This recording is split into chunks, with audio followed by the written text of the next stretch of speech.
Шыбақ жытту, гүл чөпту, бақ тарақту, қиыр шексіз талада тып-тынш кенен.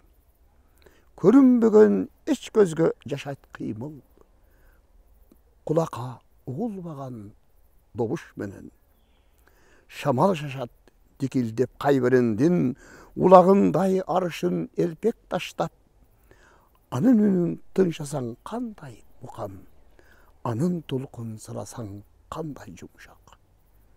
Еркелетіп чөптөрдүн мурдун чымчып, эжесиндей талдардын тарайт чачын, жүзім салап бақтадай салалары жүрегіме менин да абдан жақын. Ерке қиял шашмалық мүнізінде балалықтың жеті бар нұр сеңірген, суы түшіп көңілі бір демкеден жаш сығандай табарын таштап кеткен.